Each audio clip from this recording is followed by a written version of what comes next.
आज का lecture start करते हैं। सबसे पहले अपने पास जो स्लोप ऑफ टेंजेंट होती है, स्लोप ऑफ टेंजेंट, उसको अपन बोलते हैं m, और m का मतलब होता है dy by d x at a point. किसी पॉइंट से dy बाई डी एक्स लेना ही उसका स्लोप होता है। और उसके बाद में अपन ने जो कंडीशन पढ़ी थी, जैसे कुछ पॉइंट्स अपने पास थे कि slope of x axis, slope of x axis की जो स्लोप थी उसको m इक्वल्स टू 0 बोला था अपन ने, और y एक्सिस की स्लोप थी, y एक्सिस की जो स्लोप थी उसको अपन ने m इक्वल्स टू 1/0 बोला था। उसके बाद में अपन ने पैरेलल की कंडीशन बोली थी। पैरेलल की कंडीशन क्या होती है, उन दोनों की स्लोप इक्वल होगी। ये पॉइंट खासकर यूज अपन ने किए थे। अब इन पे बेस्ड आगे क्वेश्चन पढ़ते हैं। तो अपने पास क्वेश्चन, नेक्स्ट क्वेश्चन अपन पढ़ते हैं। क्वेश्चन नंबर 7 है एक्सरसाइज 6.3 में। एक्सरसाइज 6.3 में क्वेश्चन नंबर 7 है, find points at which the tangent to the curve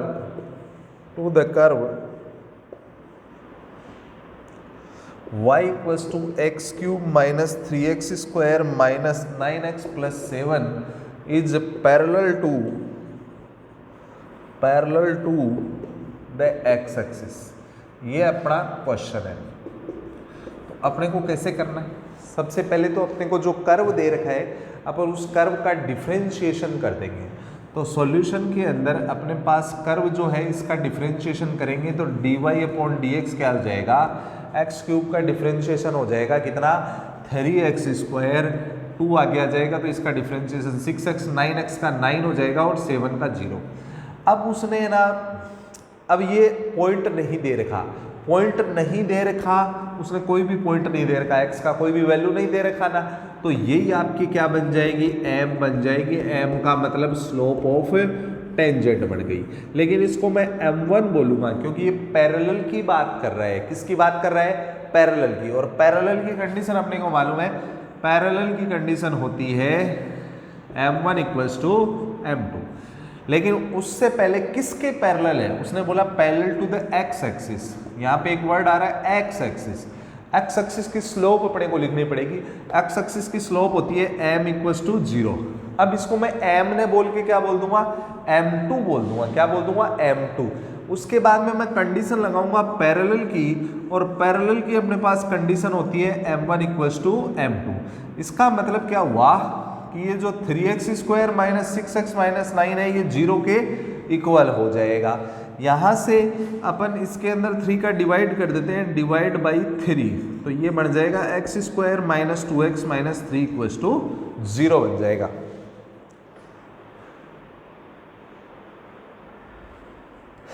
अब इसके फैक्टर कर लेते हैं। इसके फैक्टर करने के लिए अपन x square minus 3x minus plus x और माइनस 3 इक्वल्स टू 0। यहाँ से x कॉमन आ गए तो x माइनस 3 और 1 कॉमन आ गए तो x माइनस 3 इक्वल्स टू 0। यहाँ से x प्लस 1 और x माइनस 3 इक्वल्स टू 0 बन गया। अब x की वैल्यू निकालेंगे। x की वैल्यू निकालने के लिए x प्लस 1 इक्वल्स टू 0 हो जाएगा एक बार तो, और एक बार x माइनस 3 0 हो जाएगा। x का वैल्यू माइनस 1 आ जाएगा और x का वैल्यू 3 आ जाएगा। अब x का वैल्यू माइनस 1 है तो y का वैल्यू अपन इसमें रखेंगे, x का वैल्यू तो y का वैल्यू आएगा। माइनस 1 का क्यूब क्या हो जाएगा, माइनस 1, फिर माइनस 1 का स्क्वायर 1 तो माइनस 3, फिर प्लस 9 प्लस 7, ये बनेगा अपने पास। तो अपने पास ये 4 माइनस होंगे तो 9 में से 4 माइनस हो जाएंगे तो अपने पास 5 बचेगा, और 5 और 7 12 हो जाएगा। एक पॉइंट तो ये आ गया, और दूसरा पॉइंट 3 रखेंगे तो 3 का क्यूब 27, ये 27 कट जाएगा, ये 20, तो ये माइनस के 20 अपने पास बच जाएंगे। x का वैल्यू कर्व में रख देंगे जिससे अपने पास किसका वैल्यू आ जाएगा, y का वैल्यू आ जाएगा। अपने को पॉइंट्स ही पूछे गए थे।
Find a point on curve y equals to x minus 2 का square at which the tangent is parallel to the chord joining the points 2, 0 and 4, 4.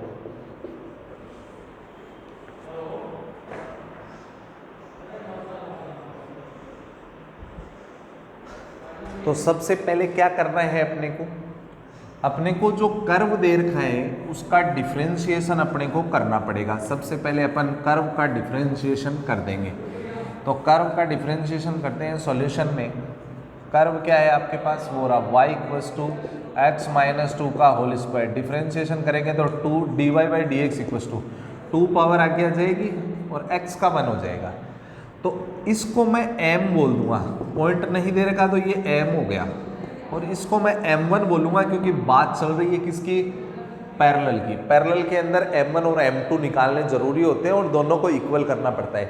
अब आपके पास सेकंड कंडीशन क्या है कि एक कोई लाइन है ये जिसके पॉइंट क्या दे रखे हैं 2, 0 और 4, 4, ये कोड है, ये x1 y1 है और ये x2 y2 है। तो स्लोप m निकालने का फार्मूला होता है आपके पास m equals to y2 minus y1, क्या होता है y2 minus y1 upon x2 minus x1। इसको आप 11th क्लास में पढ़ते हैं। तो क्या होगा y2 माइनस y1 करोगे तो 4 माइनस 0 अपॉन 4 माइनस 2, तो ये बन गया 4 अपॉन 2। तो m कितनी आ गई, 4 अपॉन 2 का मतलब 1/2 आ गई। इसको आप m2 बोल देंगे, ठीक है। अब कंडीशन किसकी है, पैरेलल की। 4 अपॉन 2, ये 2 बन गया, 4 अपॉन 2 का क्या बन गया 2। अब पैरेलल की कंडीशन होती है m1 इक्वल्स टू m2, इसका मतलब 2 इंटू एक्स माइनस 2 किसके इक्वल हो गया 2 के।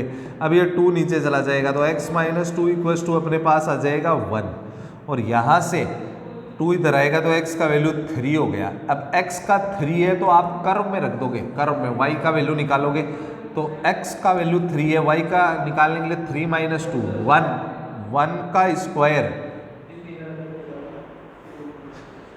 x का वैल्यू अपने पास कितना है 3, x का वैल्यू 3 है तो 3 रखेंगे तो y का वैल्यू कितना हो जाएगा 3 माइनस 2 1 का स्क्वायर 1। ये आपका वो पॉइंट आ गया जिसको आपको फाइंड करना था, ठीक है।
तो क्वेश्चन नंबर 9 करते हैं अपन। सबसे पहले क्या है, अपने को जो कर्व दे रखा है सॉल्यूशन में, कर्व कितना है आपका, मेन रोल कर्व का ही रहता है, कर्व में ही सब कुछ रखना होता है, कर्व का ही डिफरेंशिएशन करना होता है। सबसे पहले dy बाई डी एक्स करेंगे तो डिफ्रेंशिएशन करेंगे तो एक्स क्यूब का कितना हो जाएगा, 3 पावर आगे आ जाएगी, एक कम हो जाएगी, एक्स का 1 हो जाएगा तो ये 11 बचेगा। अब आपको कोई पॉइंट नहीं दे रखा तो ये आपकी m बन जाएगी 3x² माइनस 11। अब इसके बाद में नेक्स्ट पार्ट में क्या करना है वो देखें। सबसे पहले जो नेक्स्ट पार्ट है उसमें सिचुएशन बताता हूँ कि हो क्या रहा है एग्जैक्टली। ये आपका एक्स एक्सिस हो गया, ये वाई एक्सिस हो गया, और ये कर्व है और ये इस कर्व की टेंजेंट है, टेंजेंट जो इसको टच करके निकल रही है। इसका आपको इक्वेशन दे रखा है x माइनस 11, ठीक है ना। तो ये आपने जो निकाली है ये क्या है, स्लोप ऑफ टेंजेंट है, स्लोप ऑफ टेंजेंट है। और ये आपको टेंजेंट दे रखी है, ये वाली दे रखी है जिसकी आपने स्लोप निकाली है। तो टेंजेंट दे कितनी रखी है, टेंजेंट की इक्वेशन कितनी दे रखी है, y = x माइनस 11 दे रखी है, समझ गए। अब इक्वेशन ऑफ लाइन एग्जैक्टली होती है y = mx प्लस c होती है, y कितना होता है, mx प्लस c होती है, ये आपको ध्यान रखनी है। यहाँ से अगर इसको कंपेयर करोगे तो x के इनटू में जो होता है वो m होता है, तो यहाँ से x के इनटू में कौन है, 1 है, x के इनटू में कितना है, 1 है। तो m की वैल्यू आपके अकॉर्डिंग इनको अगर दोनों कंपेयर करें तो x के इनटू में जो होता है वो m होता है, तो इस इक्वेशन में x के इनटू में कितना है, 1 है, तो m का वैल्यू कितना आ गया, 1। और ऑफिशियल m का वैल्यू आपके पास ये है, इन दोनों को इक्वल कर देते हैं तो कितना हो गया, 3x² माइनस 11 = 1, 11 उधर जाएगा तो 3x² = 12, 3 नीचे जाएगा तो x² = 4, x इसका रूट हो जाएगा, लेकिन पहले प्लस माइनस लगेगा तो x का वैल्यू +-2 आ गया। अब x का वैल्यू या तो 2 है या -2 है। अब x का वैल्यू 2 है तो 2 आपको कर्व में रखना है, x की जगह 2 रखोगे तो 2 का क्यूब 8 -22 + 5 हो गया। तो यहाँ से आपके पास अगर इसको अपन माइनस करते हैं तो -16 + 5, तो आपके पास -11 आ जाता है। और अगर आप इसमें -2 रखते हैं तो -2 का क्यूब कितना हो गया, 8, और ये हो गया -22 + 5, ये -8 हो गया, तो ये -30 और ये प्लस ये -2 हो गया तो ये +22 हो जाएगा। तो यहाँ से आपके पास बचेगा 16 और 5 20, ये आपके पास 16 नहीं बचेंगे, 14 बचेंगे, 14 और 5 19 हो जाएगा। ऐसे पहले वाले में एक बार और चेक कर लेते हैं अपन। पहले वाले में क्या है, 2 रखा तो कितना हुआ 8, और 2 रखा तो 22 + 5, तो ये -14 बचे और +5 किया तो ये आपका पॉइंट -9 आ जाएगा, ठीक है ना। तो आपके पास 2 पॉइंट आ जाएंगे।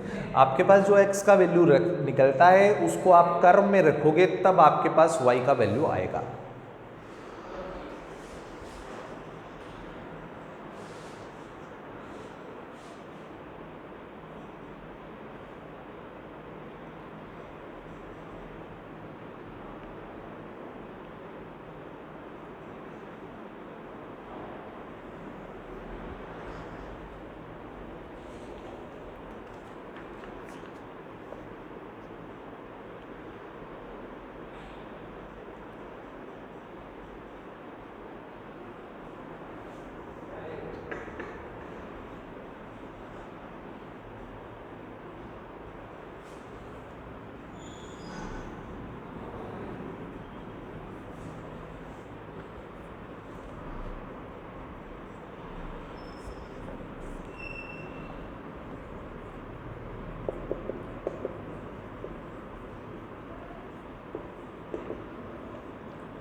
क्वेश्चन नंबर 9 करते हैं, 10 सॉल्यूशन। सबसे पहले आपके पास कर्व क्या है, कर्व आपको पता होना चाहिए। कर्व कितना है, y = ये है। इसका आपको क्या करना है, डिफरेंशिएशन करना है। तो डिफरेंशिएशन करेंगे तो क्या होगा, या तो आप इसको u अपॉन वी से करें, या जैसे 1 अपॉन एक्स का डिफरेंशिएशन होता है माइनस 1 अपॉन एक्स स्क्वायर, उस तरीके से भी कर सकते हैं। तो 1 अपॉन एक्स का क्या हो जाएगा, माइनस 1 अपॉन एक्स की जगह ये है इसका स्क्वायर और एक्स का 1 हो जाएगा। तो ये आपका क्या आ गया, यहाँ पे अगर पॉइंट नहीं दे रखा है तो ये आपकी m आ गई स्लोप ऑफ टेंजेंट। m का मतलब क्या होता है, m का मतलब होता है स्लोप ऑफ टेंजेंट आ गई। अब स्लोप ऑफ टेंजेंट आ तो गई, लेकिन उसने ना अपने को दिया है हैविंग स्लोप। स्लोप जो है ना, स्लोप कितनी दे रखी है, -1 दे रखी है, m उसने भी दे रखी है -1, दोनों ही m है। इसका मतलब दोनों को मैं इक्वेट करा दूंगा, दोनों को मैं इक्वल रख दूंगा। अगर दोनों को मैं इक्वल रखता हूं तो क्या सिचुएशन क्रिएट होगी, -1 अपॉन एक्स -1 का स्क्वायर इक्वल टू -1, ये कट गया, ये उधर चला गया, इसका मतलब x -1 का होल स्क्वायर इक्वल टू 1 हो गया। अब इसका स्क्वायर हटेगा ना तो इधर आएगा पहले प्लस माइनस और फिर 1 का रूट होगा। तो आपके पास दो केस बन गए, एक तो पॉजिटिव का एक नेगेटिव का। एक बार तो x -1 इक्वल टू 1 होगा और एक बार x -1 इक्वल टू कितना हो जाएगा, -1। ये 1 उधर जाएगा तो x का वैल्यू आपके पास कितना आ जाएगा, 2, और ये -1 उधर जाएगा तो x का वैल्यू 0 आ जाएगा। अब x की तो वैल्यू आ गई, अब आप y के वैल्यू निकालोगे, x का 2 रखा तो y का वैल्यू निकालने के लिए आपको कर्व की हेल्प लेनी पड़ेगी। x का 2 रखा तो 1 अपॉन 2 -1 1 हुआ और 1 अपॉन 1 1 हो गया। और दूसरा पॉइंट क्या आया, x की जगह 0 रखो तो 0 रखते ही ये -1 बचा। ठीक है ना, ये आपके पास क्या आ गए, पॉइंट से आ गए हैं। अब अपने को क्या करना है, इक्वेशन ऑफ टेंजेंट निकालनी है। Equation of tangent, equation of tangent क्या होती है, y minus y1 m x minus x1 होता है फार्मूला इक्वेशन ऑफ टेंजेंट का। ठीक है ना। अब सबसे पहले आपके पास दो निकलेगी। अब इसमें पहला केस जो ले रहा हूं उसके अंदर केस फर्स्ट में आपके पास पॉइंट कितना है, 2,1, और slope of tangent, slope of tangent का मतलब m का वैल्यू -1 ही है, तो ये आपका x1 हो गया, ये y1 हो गया।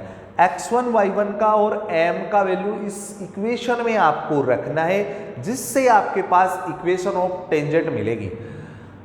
रखें आप, तो कितना हो गया, y -1, m का वैल्यू -1 यहाँ रखा, और ये हो गया x -2, इसको y -1, ये -x + 2, इस x को इधर ले आओ, x प्लस y, और ये 2 इधर आएगा तो -3 = 0। ये आपकी रिक्वायर्ड इक्वेशन ऑफ टेंजेंट आ चुकी है।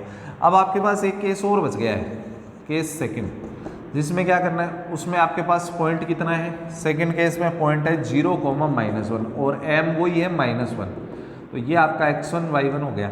वैल्यू पुट करोगे इसमें तो ये बनेगा y माइनस, तो ये +1 हो जाएगा, m का वैल्यू -1 और x -0, तो y +1, यहाँ माइनस में तो कुछ बचा नहीं, इसका मतलब ये -x बचा, ये -x इधर आएगा तो +x हो जाएगा, x + y + 1 = 0 is required equation of tangent.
Next question करते हैं।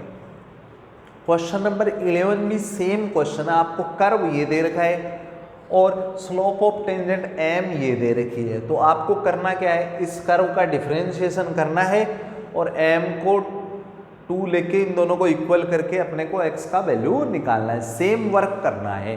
तो आप सबसे पहले देखेंगे कैसे करेंगे अपन, वही प्रोसीजर यूज करेंगे अपन, सेम टू सेम ही होगा। तो देखिए क्या है, सबसे पहले आपके पास कर्व कितना दे रखा है, y = 1/x - 3। डिफरेंशिएशन क्या हो जाएगा, 1/x, x की जगह ये पूरा है, इसका डिफरेंशिएशन -1/x का स्क्वायर हो जाएगा और इस x का 1 हो जाएगा, ठीक है ना। और इस बार m कितनी दे रखी है आपको, 2 दे रखी है। अब दोनों ये भी आपकी क्या है, dy/dx का मतलब भी m ही होता है अगर आपको पॉइंट नहीं दे रखा है, ये भी m है और ये भी m है, दोनों को इक्वल कर दोगे क्योंकि स्लोप का मतलब m ही है, स्लोप ऑफ टेंजेंट। तो ये क्या हो जाएगा, -1/x - 3 का स्क्वायर = 2। अब क्या होगा, इस माइनस को उधर भेज दो। अब हुआ क्या, ये तो होल स्क्वायर है। अब होल स्क्वायर किसी भी चीज का हो वो पॉजिटिव होता है और सामने वाला नंबर नेगेटिव है। अब आप बताइए कि पॉजिटिव नंबर के सामने नेगेटिव नंबर बैठ सकता है क्या, पॉजिटिव नंबर के इक्वल में नेगेटिव नंबर हो सकता है क्या, तो आप बोलोगे नहीं। तो इसका क्या हो जाएगा, नो सॉल्यूशन, इसमें आगे सॉल्यूशन होगा ही नहीं क्योंकि ये चीज स्क्वायर होल स्क्वायर है, इसका मतलब पॉजिटिव है और पॉजिटिव के सामने कौन बैठा है, नेगेटिव नंबर बैठा है। इसका मतलब पॉजिटिव नेगेटिव नंबर के इक्वल हो ही नहीं सकता। तो आपको उसने इक्वेशन पूछी थी, इक्वेशन अपन निकाल ही नहीं पाएंगे क्योंकि पॉजिटिव नंबर नेगेटिव के सामने बैठ ही नहीं पाएगा, इसलिए नो सॉल्यूशन हो जाएगा यही।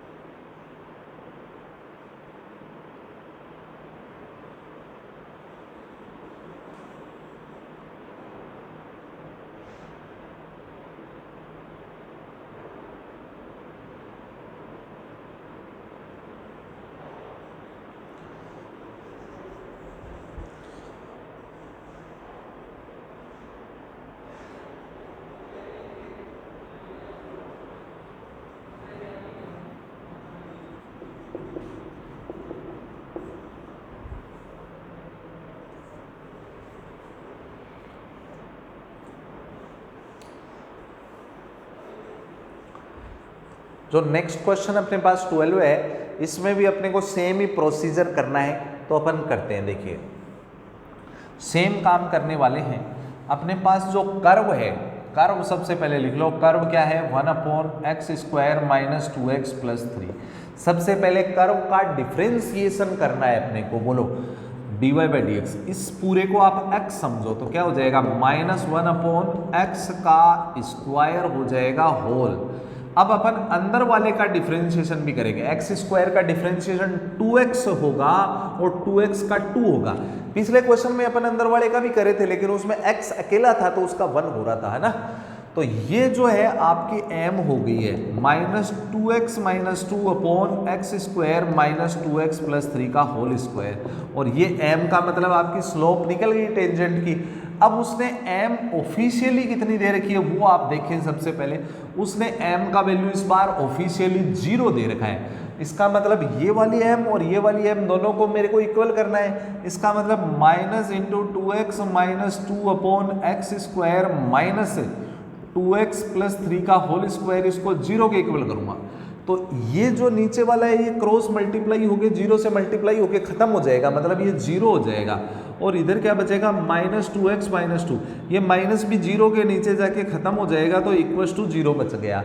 अब यहाँ से 2x = कितना हो गया, 2, और x का वैल्यू कितना आ गया, 1।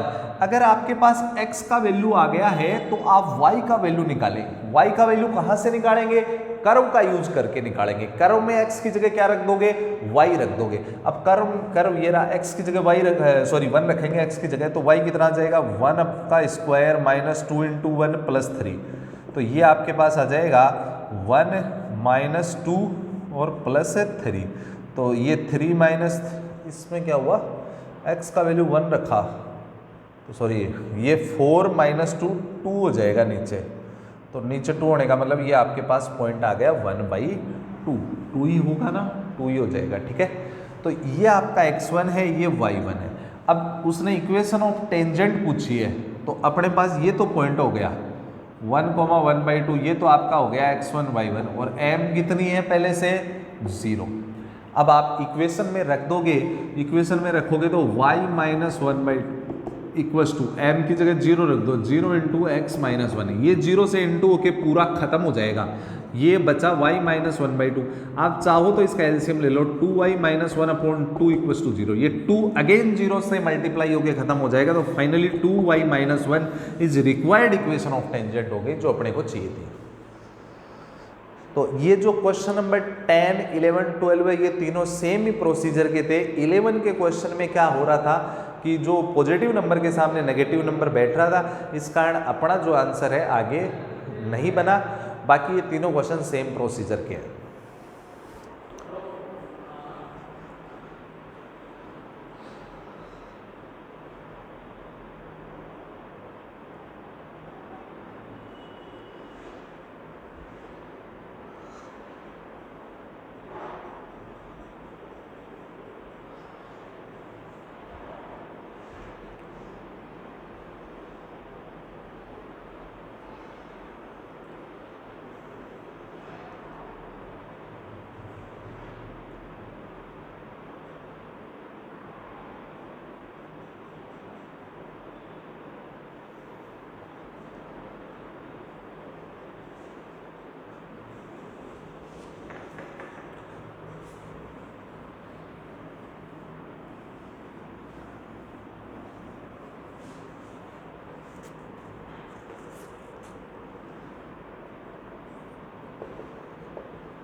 नेक्स्ट क्वेश्चन अपन करते हैं 13। अपने को एक कर्व दे रखा है, सबसे पहले आपको कर्व को पता करना, कर्व क्या दे रखा है। तो सबसे पहले सॉल्यूशन में मैं कर्व लिख देता हूँ। कर्व अपने को दे रखा है x² / 9 + y² / 16 = 1। सबसे पहला जो वर्क होगा आपका, वो कर्व का डिफरेंशिएशन करना होता है। तो मैं डिफरेंशिएशन करता हूँ, कर्व का डिफरेंशिएशन करना है। x² का कितना हो जाएगा 2x और अपॉन में 9, y² का क्या हो जाएगा 2y अपॉन में 16 और y का भी होगा, y का क्या हो जाएगा dy/dx और 1 का हो जाएगा 0। यहाँ से आप dy/dx की वैल्यू निकालोगे, तो dy/dx की वैल्यू निकालोगे तो 2y/16 dy/dx = ये वाला टर्म इधर आ जाएगा तो -2x/9 हो जाएगा, 2 कैंसिल हो गया, 16 ऊपर चला जाएगा तो dy/dx = -16/9x/y। ये आपके पास किसका वैल्यू आ गया dy/dx का वैल्यू आ गया। अगर आपको पॉइंट नहीं दे रखा है तो dy/dx जो होता है ना, वही आपका क्या बन जाता है m बन जाता है, -16/9x/y, ये आपका m बन गया। लेकिन इसको m ने बोल के m1 बोलूंगा। m1 बोलने के पीछे का कारण ये है क्योंकि वो पैरेलल की बात करता है और पैरेलल की कंडीशन होती है m1 = m2। अब इसके अंदर फर्स्ट क्वेश्चन करता हूँ। फर्स्ट में एक वर्ड आ रहा है जिसका नाम है x एक्सिस, और x एक्सिस का मतलब क्या होता है, x एक्सिस की स्लोप है उसका मतलब होता है 0। x एक्सिस की स्लोप कितनी होती है 0, लेकिन मैं इसको m2 बोलूंगा क्योंकि कंडीशन किसकी है पैरेलल की। पैरेलल की कंडीशन में क्या होता है m1 = m2 होता है। इसका मतलब m1 आपका पहले ही आ चुका है, -16/9x/y = क्या हो जाएगा 0 हो जाएगा। अब ये सारा चीज इससे 0 से इंटू होगा, अब ये 0 से इंटू होगा तो क्या हो जाएगा x = 0, माइनस सहित इंटू होगा 0 से। अगर x 0 है तो कर्व में x की जगह 0 रखो तो 0/9 मतलब 0 हो गया। तो आपके पास y² 16 = 1 बचा, ये इधर गया तो y² 16 बचा, और इसका रूट क्या हो जाएगा, y का वैल्यू आ जाएगा ±4। इसका मतलब पॉइंट क्या आएगा, 0 है तो 4 है, और 0 है तो -4 भी है। तो ये आपका हाफ पार्ट इसमें कंप्लीट होता है। अब आगे का हाफ पार्ट है, उसके लिए अपन वर्क करते हैं। हाफ पार्ट में क्या है, देखिए सेकंड जो है इसका पार्ट है, उसमें नाम आ रहा है y एक्सिस, और y एक्सिस की स्लोप होती है वो m2 = होती है 1/0। y एक्सिस की स्लोप कितनी होती है, 1/0 होती है। और पैरेलल, इसमें भी पैरेलल वर्ड आ रहा है, तो पैरेलल की कंडीशन क्या होती है, पैरेलल की m1 = क्या होती है, m2। m1 आपकी पहले से ही है -16/9 x/y और =1/0 हो गया। अब ये इधर 0 से इंटू हो जाएगा, तो ये 0 = 9y हो गया। अब 9 भी नीचे चला जाएगा तो y का वैल्यू 0 आ गया। अब y का वैल्यू 0 है, वो कर्व में रखना है आपको। अब y की जगह 0 रखेंगे तो ये पूरा मामला 0 हो जाएगा। आपके पास क्या बचेगा, x² 9 = 1, ये इधर जाएगा तो x² 9, और x इसका रूट होगा, और पहले प्लस माइनस लगेगा फिर रूट होगा, तो x का वैल्यू आ गया +-3। x का वैल्यू +-3 कब है, जब y का 0 है। y का 0 है तो x का 3 भी है, और y का 0 है तो ही x का वैल्यू, y का बाद में लिखते हैं अपन, y का 0 है तो x का 3 है, और y का 0 है तो x का वैल्यू -3 भी है। तो ये आपके पास पॉइंट आ चुके हैं। तो ये कंप्लीट क्वेश्चन होता है जिसके ये आंसर हो गए 2 तो ये आंसर और 2 ये आंसर, ठीक है ना।